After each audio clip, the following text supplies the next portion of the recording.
Recently, Union government re-imposed AFSPA Act in Manipur, Nagaland, and Arunachal Pradesh. In this article, we will discuss various provisions of AFSPA Act. AFSPA means Armed Forces Special Power Act. Why news? The Union Home Ministry extended the Armed Forces Special Power Act in parts of Manipur, Arunachal Pradesh, and Nagaland for 6 months. Union home ministry ने AFSPA act Manipur, Arunachal Pradesh और Nagaland state में 6 month के लिए extend कर दिया है. In Manipur, the AFSPA has been extended in the whole state except in jurisdiction of 13 police station in 5 valley district. Manipur के अंदर अपस्पा एक्ट वूल स्टेट के लिए एक्सटेंड कर दिया है, बट यहाँ पर 13 पुलिस स्टेशन को एक्सेप्ट किया गया है. In Nagaland the AFSPA was extended for 6 month 9 district. Nagaland के 9 डिस्ट्रिक्ट में अपस्पा एक्ट 6 मंथ के लिए एक्सटेंड कर दिया गया है. AFSPA Act 1958 law gives power to the Army and the Central Armed Police Force (CAPF) deployed in disturbed areas to kill anyone acting in contravention of law, arrest and search any premises without a warrant, and grant protection from prosecution and legal suits without the Union government sanction. AFSPA Act 1958 law army and CAPF के जितने भी personal हैं disturbed areas के अंदर उन्हें unbridled power given करता है. कोई भी पर्सन डिस्टर्ब्ड एरियाज में अगर लॉ का कॉन्ट्रावेंशन करता है, आर्मी एंड CAPF पर्सनल को उसे किल करने का यहाँ पर राइट मिल जाता है. विदाउट वारंट प्रीमाइजेज को सर्च करना या प्रॉपर्टी को जब्त कर लेने का इन्हें राइट मिल जाता है. And CAPF and army personnel को अपने द्वारा किए गए एक्ट के अगेंस्ट कोई लीगल सूट्स या प्रोसिक्यूशन के रिस्पेक्ट में प्रोटेक्शन मिला होता है. What is AFSPA? Background.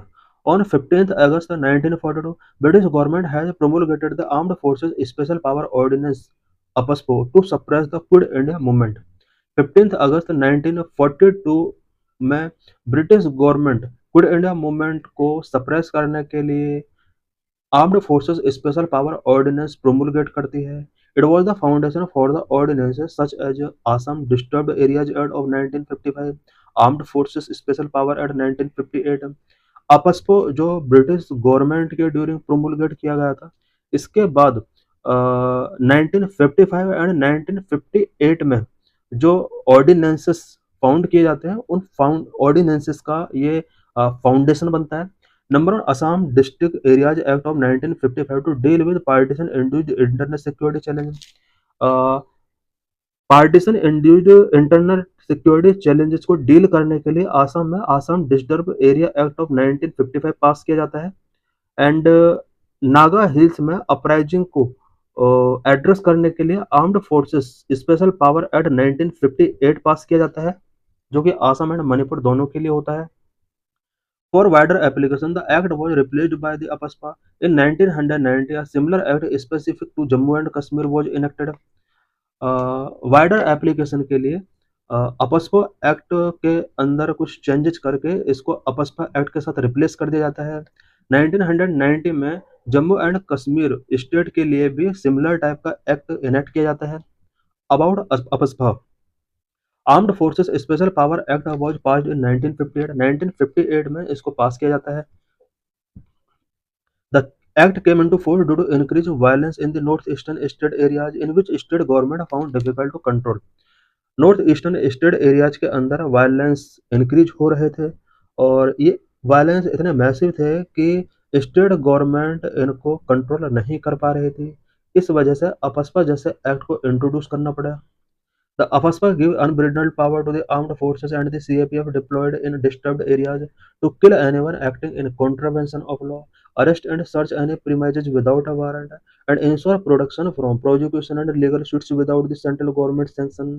AFSPA जो एक्ट है ये armed forces and CAPF deployed personnels को अनब्रिडल्ड पावर देता है. लॉ का कॉन्ट्रावेंशन करने वाले किसी भी पर्सन को किलिंग करने की पावर गिवन करता है. Without warrant search and arrest करने की पावर देता है. एंड इन सभी डिप्लॉयड पर्सनल को अपने द्वारा किए गए एक्ट के अगेंस्ट लीगल सूट्स या प्रोसिक्यूशन तब तक नहीं किया सकता जब तक सेंट्रल गवर्नमेंट की सैंक्शन टेकिंग नहीं की जाती है. The union and state government can issue notification regarding the AFSPA AFSPA के regarding union and state government दोनों ही नोटिफिकेशन रिलीज कर सकती हैं। What are the disturbed areas described under AFSPA AFSPA के अंदर डिस्टर्ब्ड एरिया किस तरह से डिस्क्राइब किया गया है। Section 3 of AFSPA an area can be disturbed due to disputes और differences between members of different religious racial language और रीजनल ग्रुप और कास्ट और communities. Different religious racial language regional group और कास्ट और communities के people के between अगर कुछ डिस्प्यूट्स होते हैं और उसकी वजह से एरिया में डिस्टरबेंस पैदा होता है, देन इसके लिए सेक्शन 3 में प्रोविजन किया गया है। एडमिन सेक्शन 3 में डिस्टर्ब्ड एरियाज को डिफाइन किया गया है। द सेंट्रल गवर्नमेंट और the governor of the state और administrator of UT can declare the whole और पार्ट ऑफ द स्टेट और UT as a disturbed area. Central government या फिर उस पर्टिकुलर स्टेट या यूटी का गवर्नर किसी भी स्टेट के किसी पार्ट में या फिर फुल्ली स्टेट के अंदर उसको डिस्टर्ब्ड एरिया डिक्लेयर कर सकता है। This act was amended in 1972 and the power to declare an area as disturbed were conferred to central government along with the state. AFSPA act के अंदर 1972 में अमेंडमेंट किए जाते हैं और सेंट्रल गवर्नमेंट के साथ साथ स्टेट गवर्नमेंट को भी अब ये पावर कॉन्फर्ड कर दी गई कि वो भी दोनों यानी सेंट्रल स्टेट गवर्नमेंट भी अब किसी एरिया को डिस्टर्ब्ड एरिया डिक्लेयर कर सकती है। 1972 से पहले स्टेट गवर्नमेंट को ये पावर नहीं गिवन की गई थी कि वो किसी एरिया को डिस्टर्ब्ड एरिया डिक्लेयर कर सके। इससे पहले सेंट्रल गवर्नमेंट या गवर्नर को ही ये पावर थी। Period of 3 months according to the disturbed areas at 1976। Once a region declared disturbed, the region is maintained as disturbed for a period of 3 months. The government of the state can suggest whether act is required in the state or not. किसी reason को one time अगर disturbed declare कर दिया जाता है then continue 3 month period के लिए उस एरिया को डिस्टर्ब एरिया के तौर पर डेजिग्नेट किया जाएगा एंड स्टेट की जो गवर्नमेंट है वो जब तक सजेस्ट ना करे तब तक उसको डिस्टर्ब्ड एरिया के तौर पर डेजिग्नेट किया जा सकता है। Currently, the Union Home Ministry issued a periodic disturbed area notification to extend FSPA only for Arunachal Pradesh and Nagaland. Current में यूनियन होम मिनिस्ट्री को पावर मिला हुआ है कि वो अपस्पा से related notification only to state के लिए रिलीज कर सकती है, अरुणाचल प्रदेश एंड नागालैंड के लिए। What are the argument in favor and against of AFSPA? Argument in favor. Number one, addressing ongoing security challenges. AFSPA is necessary to tackle the persistent security threat in especially northeastern state. Northeastern state में जो भी security threat हैं उनको tackle करने के लिए AFSPA जैसा act एक नेसेसरी टूल के तौर पर वर्क कर सकता है। Presence of armed group and insurgent activities poses a continuous danger to public safety and public stability. Armed group and insurgent activities जो नॉर्थ ईस्टर्न स्टेट के अंदर इनका प्रेजेंस है public safety and public stability के लिए continuous danger pose कर रहे हैं। Without the legal framework provided by AFSPA it might be difficult for security forces to effectively counter this type of threats. Without legal framework जो कि अपस्पा के अंदर provide किया गया है सिक्योरिटी फोर्सेस के लिए काफ़ी डिफिकल्ट हो जाएगा कि इस तरह के थ्रेट से काउंटर किया जाए। Number 2, empowering security forces. AFSPA provides a legal authority to security forces necessary to combat insurgent and terrorism effectively. AFSPA security forces के लिए इंसर्जेंसी एंड टेररिज्म से इफेक्टिवली तरीके से कॉम्बैट करने के लिए लीगल अथॉरिटी प्रोवाइड करती है। It grant security forces the necessary power to conduct operations, make arrest and maintain police order to disturb areas. AFSPA act security forces के लिए ऑपरेशंस को कंडक्ट करने के लिए, अरेस्ट करने के लिए एंड डिस्टर्ब्ड एरियाज में पुलिस ऑर्डर को मेंटेन करने के लिए स्पेशल पावर गिवन करता है। This empowerment is crucial for enabling security forces to tackle complex security challenges efficiently.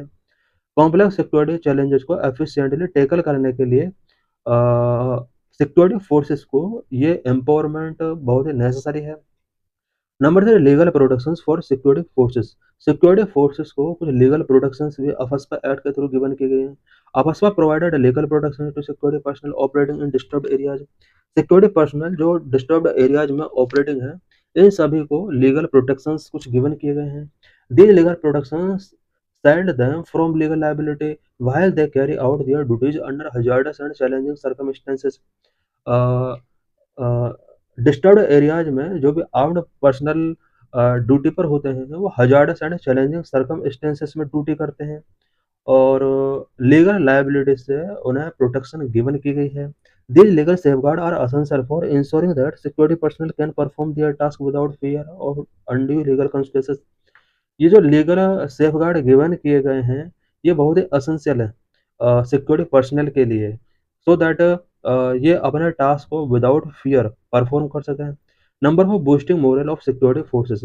Legal protections provided by AFSPA are instrumental in boosting the morale of armed forces personnel. Armed forces personnel के morale को boost करने के लिए AFSPA act एक instrumental के तौर पर work करता है। Knowing that they are legally protected without carrying out their responsibilities can enhance their motivation and confidence to perform effectively in a challenging environment। Challenging environment में इफेक्टिवली तरीके से perform करने के लिए ये जो लीगली प्रोटेक्शन इन्हें गिवन किए गए हैं, ये इनके लिए एक मोटिवेशन हो सकते हैं। This morale boost is very crucial for maintaining this effectiveness and efficiencies for security personnel operations in troubled region. Argument against AFSPA. AFSPA के अगेंस्ट क्या क्या आर्गुमेंट हो सकते हैं? Number 1, violation of state government authority. AFSPA act state government authority का violation करता है। Section 3 of AFSPA grant the central government the authority to declare any area as a disturbed area without requiring the consent of respective state। AFSPA section 3 के अंदर किसी भी area को disturbed area declare करने की power central government के पास है। इसके लिए सेंट्रल गवर्नमेंट को स्टेट की परमिशन की नेसेसरी नहीं है। This undermine the autonomy of the state and can also lead to misuse of power by central government. इससे स्टेट की ऑटोनॉमी अंडरमाइन होती है एंड सेंट्रल गवर्नमेंट के द्वारा पावर का मिसयूज हो सकता है। Number 2, excessive use of forces. Section 4 of AFSPA which grant specific power to authorised officer including the use of fire arms against individuals which can potentially result in fatalities. AFSPA section 4 के according authorised officers को यहाँ पर specific power grant की गई है, including use of fire arms against individual. Individual का against fire arms का use किया जा सकता है, जिससे फैटलिटीज बहुत ज़्यादा हो सकती हैं। Section 4 raise concern about the excessive and the disproportionate use of force by security forces। Security forces के द्वारा एक्सेसिव एंड डिसप्रोपोर्शनेट फोर्स का यूज किया जाता है। Number 3, violation of civil liberties. AFSPA act civil liberties का violation करता है। Section 4 also grant officers the power to arrest without a warrant and the siege and search premises without any warrant। Section 4 officers को ये power grant करता है कि वो without warrant किसी भी पर्सन को अरेस्ट कर सकते हैं, किसी भी प्रॉपर्टी को सीज कर सकते हैं एंड प्रीमाइजेस को विदाउट परमिशन विदाउट वारंट वो सर्च कर सकते हैं। It can lead to violation of individuals civil liberties because bypassing it bypass standard legal procedure and safeguard against arbitrary detention and searches। Number 4, lack of accountability। Section 7 of AFSPA required to take prior executive approval from central or state authorities for the prosecution of a member of security forces। AFSPA section 7 के अंदर provision किया गया है कि security forces के against prosecution start करने के लिए सेंट्रल और स्टेट अथॉरिटीज से पहले अप्रूवल टेकिंग करना होगा। सिक्योरिटी फोर्सेस अगर सिविल लिबर्टीज का वायलेशन करते हैं, राइट टू लिबर्टी या राइट टू लाइफ का जो मिला हुआ हमें राइट मिला हुआ है, अगर इसका वायलेशन होता है देन हम प्रोसिक्यूशन इनके खिलाफ स्टार्ट नहीं कर सकते। उसके लिए सेक्शन 7 के अकॉर्डिंग सेंट्रल गवर्नमेंट या स्टेट अथॉरिटीज से पहले परमिशन टेकिंग करना होगा। This provision create a lack of transparency and accountability in cases of all alleged human rights violation by security forces as it allow them to operate with impunity. Security forces के द्वारा अगर human right violations किया जाता है, इस case में prosecution security personal के against नहीं किया सकता है, और transparency and accountability specially state government और सेंट्रल गवर्नमेंट से परमिशन टेकिंग करने के मैटर में यहाँ पर ये कुछ कंसर्न रेज करते हैं। Number 5, evidence of abuse. Supreme court highlighted wide spread abuse of AFSPA bye security forces in Manipur. Manipur में सिक्योरिटी फोर्सेस के द्वारा wide spread abuse AFSPA act के अंदर देखे गए हैं। सुप्रीम कोर्ट ने यह हाईलाइट किया